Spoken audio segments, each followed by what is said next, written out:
Les invito a abrir sus Biblias en 1 Corintios, capítulo 7. 1 Corintios, capítulo 7, versos 25.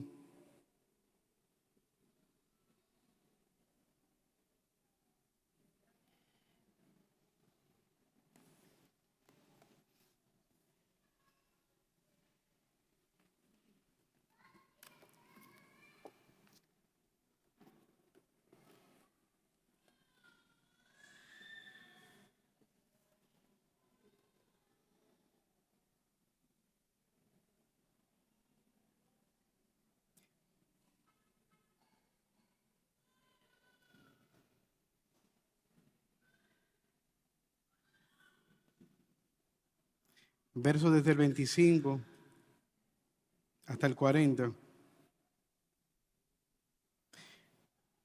1 Corintios, capítulo 7.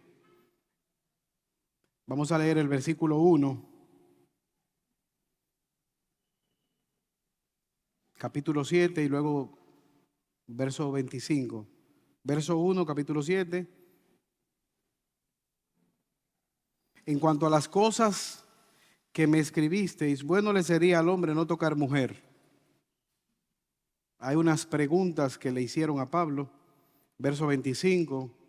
En cuanto a las vírgenes, no tengo mandato del Señor, mas doy mi parecer como quien ha alcanzado misericordia del Señor para ser fiel. Tengo pues esto por bueno a causa de la necesidad que apremia, que hará bien el hombre en quedarse como está. Está ligado a mujer, no procure soltarse. Está libre de mujer, no procure casarse. Mas también si te casas, no pecas. Y si de la doncella se casa, no peca. Pero los tales tendrán aflicción de la carne, y yo os la quisiera evitar. Pero esto digo, hermanos, que el tiempo es corto. Resta pues que los que tienen esposa sean como si no la tuviesen, y los que lloran como si no llorasen, y los que se alegran como si no se alegrasen, y los que compran como si no poseyesen, y los que disfrutan de este mundo como si no lo disfrutasen, porque la apariencia de este mundo se pasa. Quisiera pues que estuvieseis sin congoja. El soltero tiene cuidado de las cosas del Señor, de cómo agradar al Señor, pero el casado de las cosas del mundo, de cómo agradar a su mujer. Hay asimismo diferencia entre la casada y la doncella. La doncella tiene cuidado de las cosas del Señor para ser santa, así en cuerpo como en espíritu, pero la casada tiene cuidado de las cosas del mundo, de cómo agradar a su marido.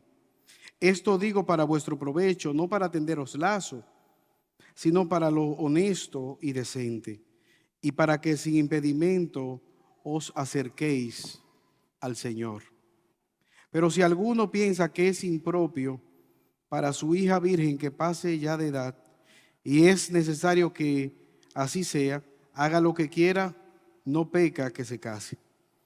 Pero el que está firme en su corazón sin tener necesidad, sino que es dueño de su propia voluntad y ha resuelto en su corazón guardar a su hija virgen, bien hace. De manera que el que la da en casamiento hace bien, y el que no la da en casamiento hace mejor. La mujer casada está ligada por la ley mientras su marido vive, pero si su marido muriere, libre es para casarse con quien quiera, con tal que sea en el Señor. Pero a mi juicio más dichosa será si se quedara así. Y pienso que también yo tengo el Espíritu de Dios. Oremos. Señor, una vez más, seguimos delante de tu presencia, suplicándote en esta mañana que tú nos dirijas, que tú nos guíes, Señor, en este tiempo en el cual hemos de compartir tu palabra. Necesitamos, oh Señor, de tu dirección. Que tu Espíritu Santo nos hable, que tu Espíritu Santo traiga convencimiento de pecado en esta mañana. Que tu Espíritu Santo, oh Dios, nos ayude, oh Padre Celestial. Yo te ruego, oh Dios eterno, de tu guía. Padre Celestial, ayúdanos. Permítenos adorarte escuchando tu palabra, así como te hemos adorado cantando himnos, cánticos a ti, oh Padre Celestial. Si aquí hay alguien que no te conoce, que pueda ser traído a novedad de vida en esta mañana, consuela, oh Dios, a tu pueblo, porque te lo pedimos por los méritos de Jesús. Amén. Te seguiré, pero primero déjame ir a enterrar a mi padre. Estas fueron las palabras de un discípulo de Jesús, aquel que tenía la intención de seguir a Jesús, uno a quien Jesús había llamado para que fuera su discípulo. Y si bien fue interesante el llamado que Jesús le hizo, para nosotros fue más retador la respuesta que Jesús le dio. Deja que los muertos entierren a sus muertos. Y es retador la respuesta porque en Occidente no entendemos esta respuesta. Y sonaría duro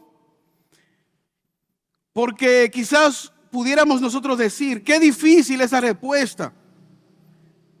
Jesús se la puso difícil a aquel hombre. Qué dura respuesta le dio Jesús. ¿Cómo es posible que Jesús no le permitiera a aquel hombre enterrar a su familiar? Nada más lejos de la verdad.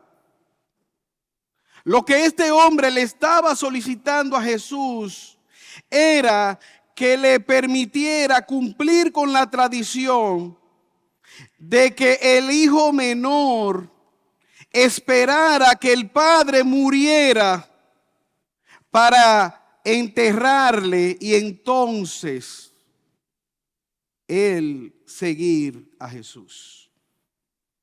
Imagine ese cuadro, que aquel padre fuera joven, no tuviera ninguna enfermedad. ¿Cuántos años pasarían?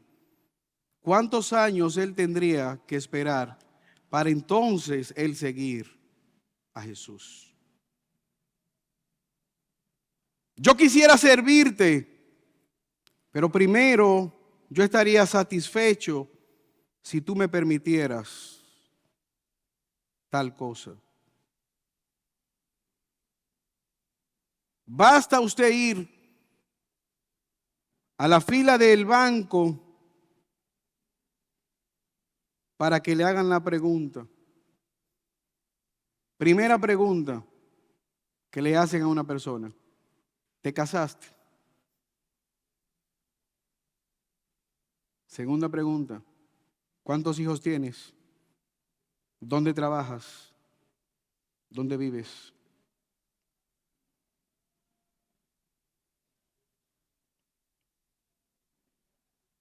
La gente quisiera seguir a Jesús, pero primero, a mí me gustaría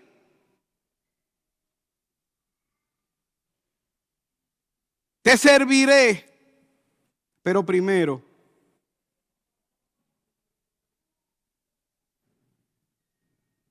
¿qué nos enseñan las Escrituras acerca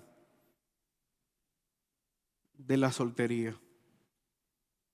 ¿Qué tiene que decir Dios acerca de los solteros? Este pasaje nos muestra que ante la venida de nuestro Dios y la brevedad de nuestras vidas, tú y yo debemos servir a Dios en el estado civil que nos encontremos. Ante la venida de Jesús y la brevedad de nuestra vida, debemos servir a Dios sin importar cuál sea el estado civil en que nos encontremos. Gracias que las Escrituras nos muestran que nuestro Dios es un Dios de los huérfanos, de las vírgenes, de las viudas, de los desamparados. Este pasaje nos habla de que los corintios le hicieron una pregunta a Pablo, en cuanto a las cosas que ustedes me preguntaron. ¿Qué le preguntaron? No lo sabemos, pero él les está respondiendo. Él les responde. Y aquí vemos que él nos muestra que la soltería no es una condición inferior a los demás. Los cristianos que son solteros no son menores que los demás. Y esto es algo que nosotros debemos entender, porque quizás sin proponerlo comenzamos a meterle una presión a las jóvenes solteras. Y ellas comienzan a presionarse y entonces comienzan a ver, bueno, aquí en la iglesia no hay nadie, y comienzan a acariciar la idea de incluso tener que unirse a yugo desigual y comenzar a acariciar la idea de tener que pecar. Porque en la iglesia no hay nadie. Desobedecer a Dios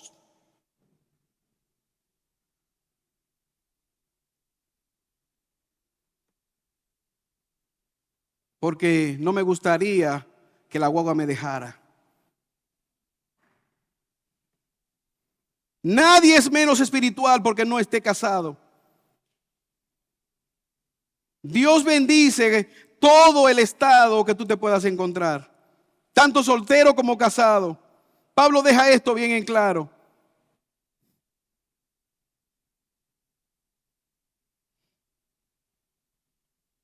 Y lo primero que quisiéramos ver, que la felicidad no está en la condición, en el estado civil que tú te encuentres. La felicidad está en Dios.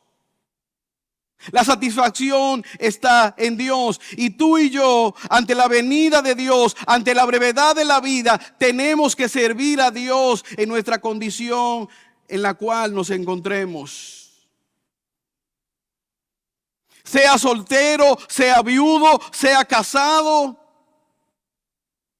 Él está diciendo, versículo 25, en cuanto a las vírgenes, no tengo mandato del Señor, mas doy mi parecer como quien ha alcanzado misericordia del Señor para ser fiel. ¿Qué había ocurrido? Ellos le habían hecho preguntas. Habían personas vírgenes que estaban desposadas, listas para casarse. Y entonces ellos le estaban preguntando, Pablo, ¿qué vamos a hacer? Los padres quizás le están preguntando.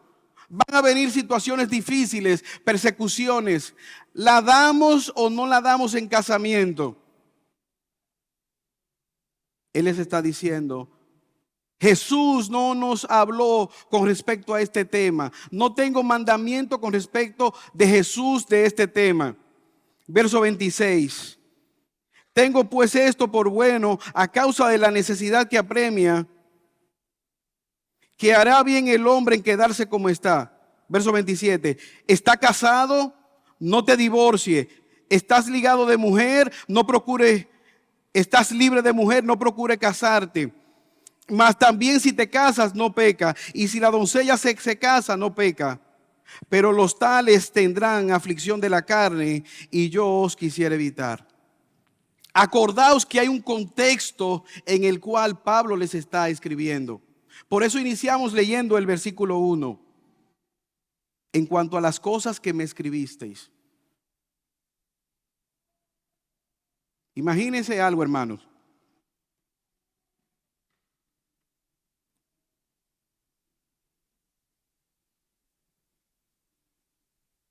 Si yo le escribiera una carta,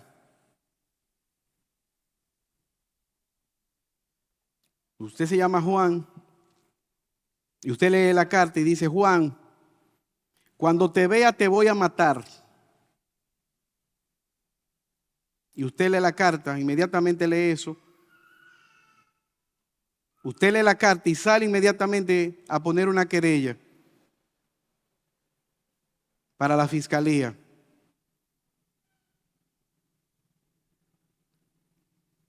pastor evangélico me amenazó de muerte.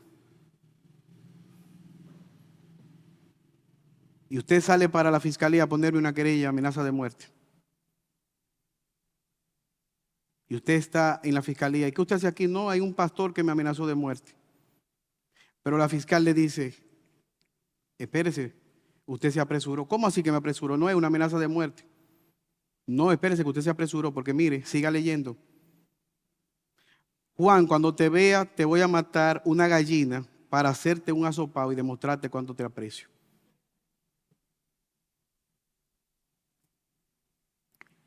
Cuando usted lee la Biblia, tiene que saber el contexto para poder entenderlo.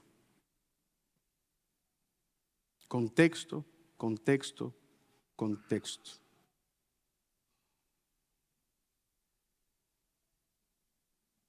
¿Qué está diciendo el apóstol Pablo? En cuanto a las cosas que me escribisteis. ¿Cuáles eran esas cosas? No las sabemos. Ustedes están para casarse. Esas doncellas están prometidas. Que yo les digo, en esas condiciones se va a desatar una persecución que ya ellos están sufriendo. Si ustedes la dan en casamiento, yo quisiera evitarle esas persecuciones, esos sufrimientos. Si hay algunas que se quieren casar, si se casan no van a pecar. Cásenlas.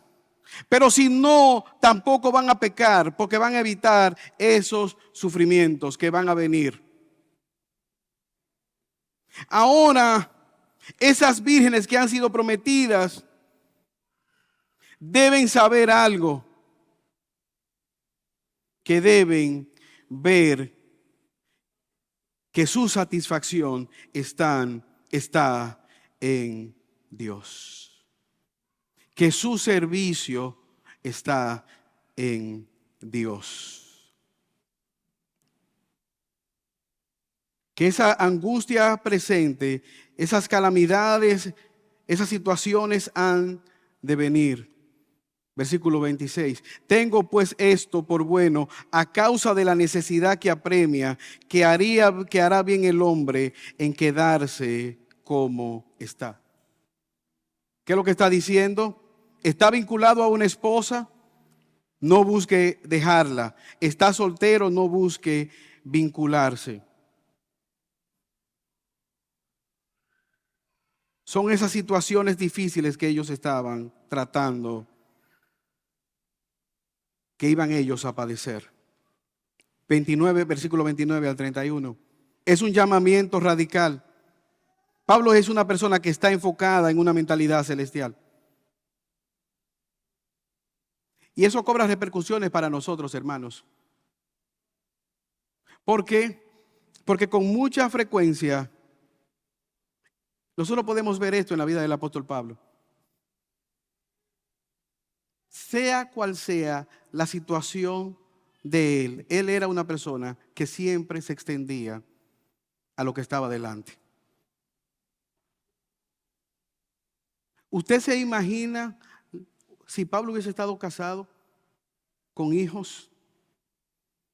Todos los padecimientos que tuvo el apóstol Pablo, los sufrimientos, los azotes, las cárceles, los sufrimientos,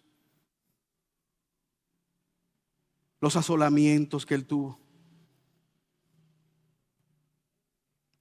Cómo fue lapidado, cómo sufrió.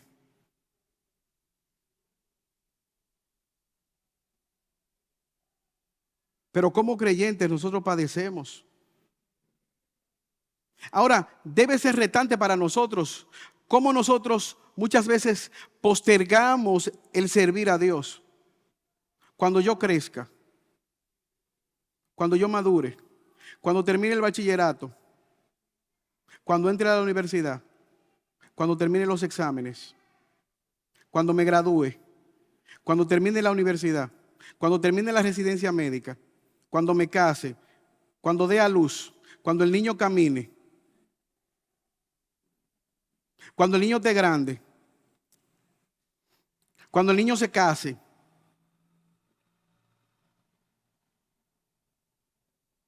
¿Cuándo? Por eso alguien ha dicho que el lugar donde hay más talento no son las universidades, son los cementerios. Porque ahí es donde más talentos están enterrados. De gente que pudo haber sido y nunca fue.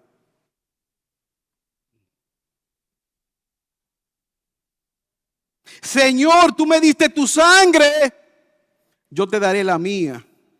Señor, tú diste tu vida santa, preciosa, yo te daré mi vida mugrosa.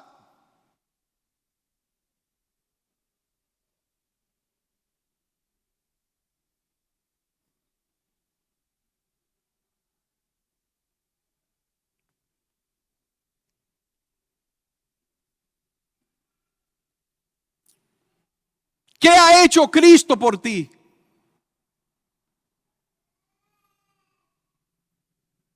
¿Qué vale la sangre de Cristo? ¿Qué estás tú dispuesto a hacer por Cristo?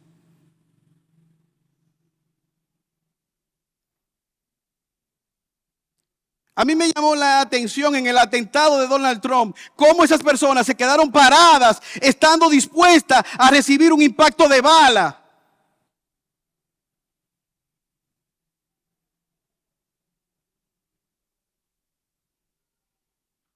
Cómo sus guardaespaldas estaban dispuestos a que lo mataran para salvaguardar la integridad de ese señor. ¿Qué vale la sangre de Cristo?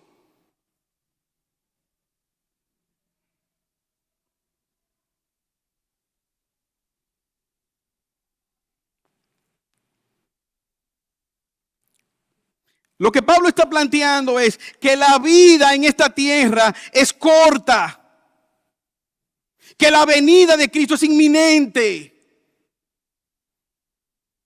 Por eso a veces nos sorprendemos. Ay, él era tan joven y se murió. Hermano, de esta tierra nadie sale vivo. Esta vida es difícil y luego te mueres.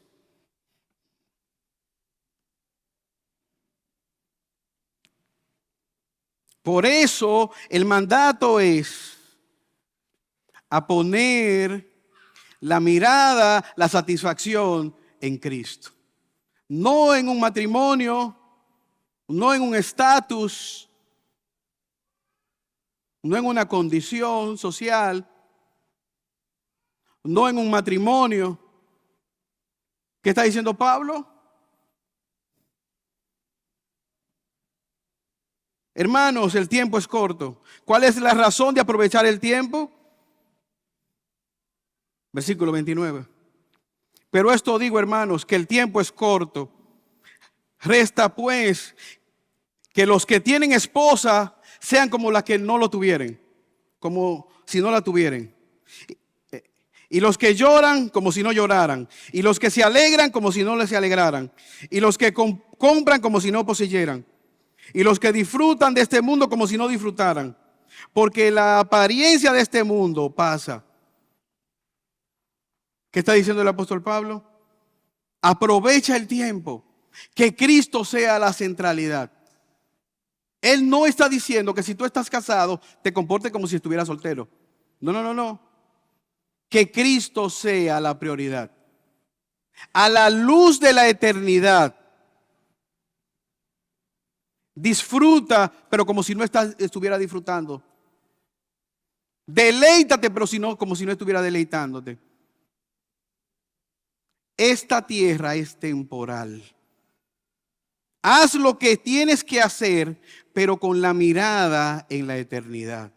Trabaja como tienes que trabajar para la gloria de Dios, pero con la mirada en lo eterno. Disfruta, pero con la mirada en lo eterno. Sufre, pero con la mirada en lo eterno. Gózate, pero con la mirada en lo eterno.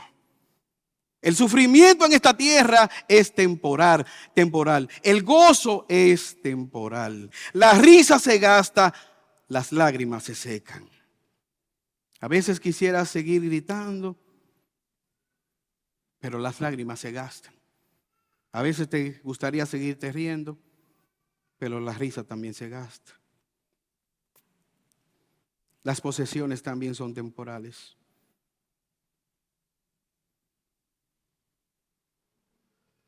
¿Cuál es el peligro? Hay una película, fue traducida en español como de La Terminal. Es un señor que se le encomienda una misión. Él llega de un país europeo a los Estados Unidos, pero tiene la dicha o la mala dicha de que cuando él llega, ahí mismo, ese país se le retira el visado y se le impide entrar a los Estados Unidos. Entonces, en lo que se resuelve el asunto migratorio, él no puede entrar a los Estados Unidos y él queda preso literalmente en el aeropuerto, sin poder devolverse. O sea, él lo pueden deportar, pero él no quiere ser deportado porque él tiene una misión que cumplir. Entonces, la situación es que él comienza, en lo que se resuelve el asunto, a hacer vida en el aeropuerto. Pero llega un momento en que él consigue un trabajo en el aeropuerto. Él literalmente come en el aeropuerto, vive en el aeropuerto, se baña en el aeropuerto, se enamora en el aeropuerto. ¿Y sabes qué? Se olvidó de la misión que él fue a los Estados Unidos. Y ya nadie sabe qué era lo que él hacía. ¿Por qué? Porque él estaba bien cómodo en el aeropuerto. Hasta que ya al final de la película, él recobró por qué él había ido al aeropuerto. Él no fue a vivir a un aeropuerto, ni a bañarse en un aeropuerto, ni a enamorarse a un aeropuerto. Y entonces él emprende de nuevo la misión. Esa ha sido la gran tragedia de nosotros como iglesia, en sentido general. Como creyentes podemos ser tentados a entretenernos en este mundo y olvidamos que no somos de esta tierra. Y nos entretenemos en este aeropuerto. Eso es lo que Pablo nos está diciendo. Los que lloran como si no lloraran. Los que se alegran como si no se alegraran. Los que compran como si no compraran. Y los que disfrutan de este mundo como si no disfrutaran. ¿Por qué? Verso 31, léalo conmigo. Porque la apariencia de este mundo pasa. Este mundo está pasando.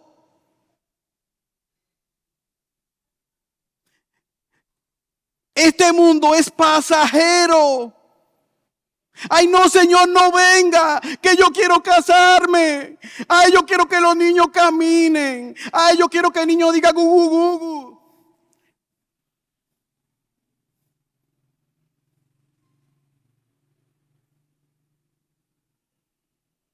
En serio.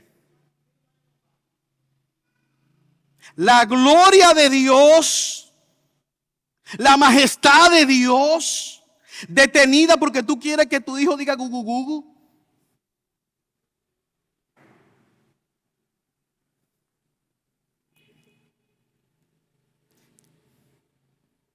¿Has visto tú la hermosura de Cristo? Cuando tú ves la hermosura de Cristo, el mundo pierde atractivo. Cuando Cristo controla tu vida, el mundo no tiene nada que ofrecerte. Cuando Cristo ha establecido su trono en tu vida, el mundo no tiene nada con que amenazarte. Cuando Cristo es el Señor de tu vida, nada puede asustarte. Por eso, aquel ejército de Saúl estaba atemorizado. Mira, muchacho, tú vayas a pelear con Goliat. Acuérdate que tú tienes una finca que cuidar. Acuérdate que tú tienes 5 vacas. y van y te matan o te dan una pedrada o te cortan un brazo, ¿quién te va a defender a ti? Ven, quítate de ahí, muchacho, no vayas a hacer cosas. Esas son historias, las que te contaron, de que Dios defiende. ¿Estás tú creyendo en esa historia de lo viejo de nosotros? Ven para acá, ven, que Goliat va y te da un tablazo y te queda tu tullido. Para ellos, Yahweh era una historia. Para David era una realidad. Por eso David podía pelear, porque él conocía al Dios verdadero.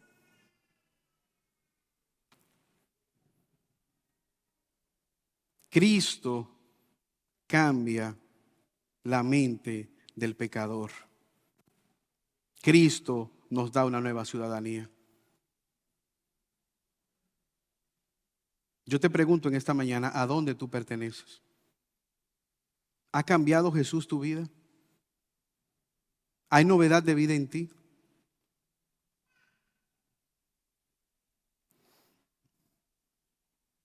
La soltería es una oportunidad para disfrutar de la devoción de Dios. Versículo 32. Quisiera pues que estuviesen sin congoja. El soltero tiene cuidado de las cosas del Señor, de cómo agradar al Señor. ¿Qué dice él? Como soltero puedes disfrutar del Señor. Pero el casado tiene cuidado de las cosas que son del mundo, de agradar a su esposa.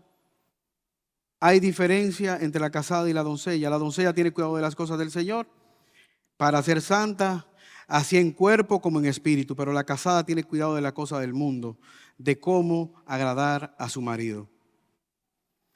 Esto lo digo para vuestro provecho. No para tenderle lazo, sino para lo honesto y decente, y para que sin impedimentos se acerque al Señor. ¿Qué puede hacer el soltero? Dedicarse para la gloria de su Salvador.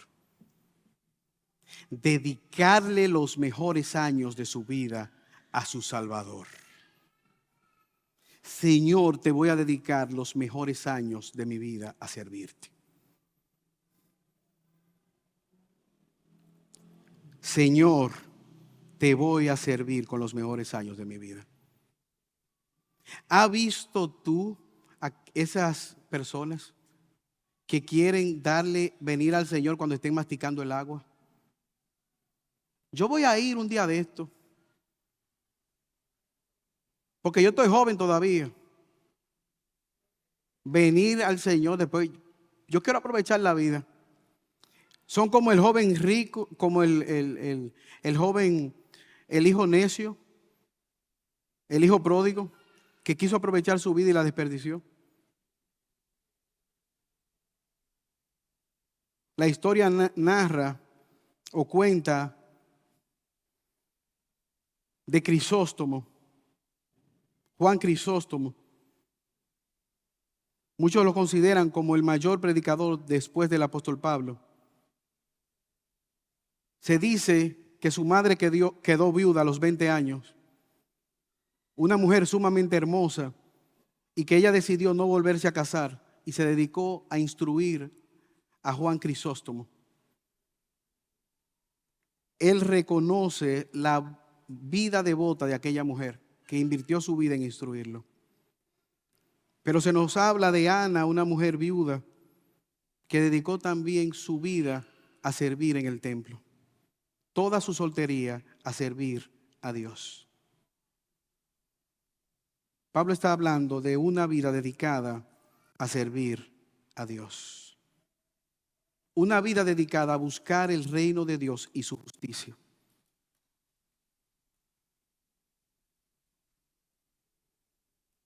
Una soltería invertida para la gloria de Dios. Buscando el reino de Dios y su justicia. Y Él se va a encargar de las añadiduras. ¿Quién ha puesto el deseo del matrimonio? Es Dios. ¿Quién ha de proveer el marido o la esposa? Es Dios. Por lo tanto, la soltera, el soltero, sirviendo al Señor, Él ha de proveer. ¿Qué deben de hacer los solteros? Dedicarse a servir al Señor. y Él ha de proveer conforme a su propósito. Evidentemente, debemos hacer una nota aclaratoria. Pablo no está diciendo que el celibato sea un estado de mayor pureza o de mayor nivel que el matrimonio. Él está diciendo que deben ambos, tanto el casado como el soltero, servir a Dios. Si el Señor se place en darle la soltería a alguien, debe ser para glorificar a Dios. Si el Señor se place en permitirte que estés casada o casado, debes hacerlo para la gloria de Dios. Versículo 36. La soltería debe ser vivida para la gloria de Dios. El soltero espiritual puede tomar una mejor decisión. Una soltería vivida para la gloria de Dios, ¿qué hace? Te va a permitir tomar una decisión, una mejor decisión. Pero si alguno piensa que es impropio para su hija virgen, que pase ya de edad y es necesario que así lo haga, si en aquella época el padre decía no, y la hija también, yo entiendo que debe casarse, yo quisiera que ella se casara, ¿qué debía hacer? Casarse. Versículo 37, pero el que está firme en su corazón sin tener necesidades, sino que es dueño de su propia voluntad y ha resuelto en su corazón guardar a su hija virgen, bien hace. De manera que el que la da en casamiento bien hace y el que no la da también hace. Verso 39, la mujer casada está ligada por la ley a su marido mientras vive, y el marido, y si su marido muriera, libre es para casarse con quien quiera, siempre que sea en el Señor. Pero a mi juicio, más dichosa es quedarse así, y pienso que también yo tengo el Espíritu de Dios. ¿Qué está diciendo el apóstol Pablo? Casarse en el Señor no es pecado. El soltero no está pecando en quedarse soltero. El que se casa tampoco está pecando siempre que lo haga en el Señor. El que está casándose en el Señor está glorificando a Dios. El que está permaneciendo en soltería, siempre y cuando quiera glorificar a Dios y quiera servir a Dios, también puede hacerlo. No está pecando tampoco el que así lo haga. Dios nos protege de la inmoralidad sexual. ¿Quiere una persona tener el don de continencia y glorificar a Dios de esa manera? No está pecando en hacerlo.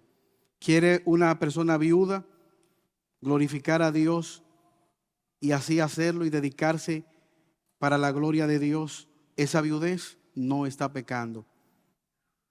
¿Qué hemos visto en el mundo, hermanos? Personas impías que no se casan, pero que viven en inmoralidad, pero que viven teniendo relaciones sexuales sin asumir las responsabilidades del matrimonio. Eso no debe darse entre creyentes. Ahora hay algo que nosotros pasamos por alto, que nunca se dice, o que pocas veces se menciona.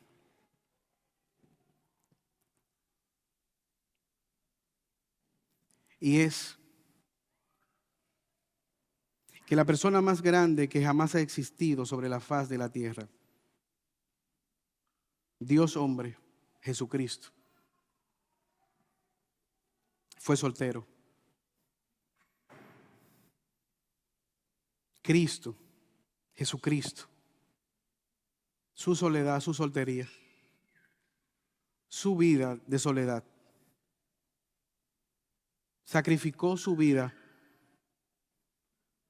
por causa de una misión: proclamar la verdad del Evangelio. El ser humano más grande que jamás ha existido, dicho por el mismo Jesús, Juan el Bautista, estaba soltero. El mayor misionero y teólogo que jamás ha existido tuvo una temporada también de soltería, el mismo apóstol Pablo. El más grande estadista de la historia, Daniel. Los mayores profetas de Israel, Elías y Eliseo. Pudiéramos agregar a esta lista personas que tuvieron temporadas de soltería: José, Noemí, Ruth, Boz, Jeremías, Nehemías, Ana, le tocó también viudez, Marta, María, Magdalena, Lidia, quienes estuvieron solteros por una temporada de su vida, solteras que tuvieron en el pasado. Dios en nuestra iglesia local también nos ha concedido viudas.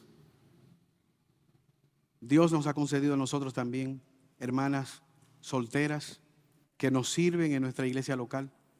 Y damos gloria a Dios por este pasaje en las Escrituras. Y qué bueno que son creyentes, que glorifican a Dios. No son cristianas ni cristianos de segunda categoría. Qué bueno que podemos ver que ante la venida de nuestro Señor Jesucristo y la brevedad de nuestras vidas, somos retados a servirle sin importar el estado en el cual nos encontremos. La soltería, la viudez, la soledad, podemos nosotros glorificar a Dios. Si tú estás en este lugar pasando por un momento de soledad, Dios es tu consuelo. Él se define como nuestro esposo, el esposo de la iglesia. Él es nuestro consuelo, Él es el que nos acompaña, Él es nuestro Padre, el Dios de los desamparados, de los solitarios, de los huérfanos, las vírgenes, las viudas. Y nos llama en este día a que nosotros podamos servirles, sin importar cuál sea nuestra condición, a no postergar más y responder, que es el llamado que el apóstol Pablo nos hace, a que vivamos en este mundo como los que disfrutan a la luz de la eternidad, como los que sufren pero sabiendo que es breve, sabiendo que el Señor no retarda su venida. Tanto el sufrimiento es momentáneo, las lágrimas se secarán, Él enjugará toda lágrima, el gozo también, pero eternamente estaremos con Él. Dios es el Dios de toda consolación. Nuestro Dios es el Dios que nos consuela en todo momento. Oremos. Señor, gracias, Padre, por tu palabra. Gracias, oh Señor, porque tú eres el Dios de todo consuelo, de toda esperanza. Gracias, Señor, porque tú estás con nosotros. Oh Padre Celestial, gracias por tu palabra. Gracias, oh Señor, porque tu palabra nos consuela, nos da esperanza. Y sabemos que tú estás con nosotros.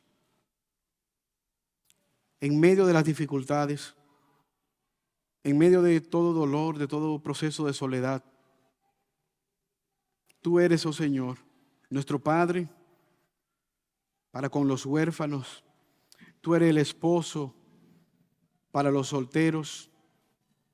Tú eres, Señor, el consuelo para los que sufren. Tú eres el que enjuga toda lágrima para aquellos que pasamos por momentos de sufrimiento. Tú eres, Señor, el que nos fortalece en medio del valle de sombra y de muerte. En esta vida, Señor, y más allá de ella, Señor, tú eres el que está con nosotros. Ayuda a aquellos, oh Señor, que están pasando por momentos de dificultad en este momento. Sabemos, oh Señor, que en este mundo tendremos aflicción. Pero sabemos, oh Señor, que tú estás con nosotros. Tú venciste la muerte, porque tú eres, oh Señor, la resurrección y tú eres también la vida. Nos aferramos a esa palabra, a esa esperanza gloriosa que tenemos en ti. Yo te pido, Señor, que tú traigas entendimiento a nuestras vidas en este momento, que podamos confiar en esa palabra. Quiero orar, Señor, de manera especial por nuestro hermano Manuel Arismendi, Señor, que pueda ser fortalecido en su lecho, Señor. Pero también oro por sus familiares. Mira cómo él ha puesto su confianza en ti. Y en este momento, Señor, que él pueda ser fortalecido y sus familiares también, Señor. Su hija, Señor, y todos sus familiares sean fortalecidos, sean consolados en saber, Señor, que tú estás con tus hijos en todo momento, en medio del valle de sombra, en medio del valle de angustia, oh Señor, tú estás con nosotros,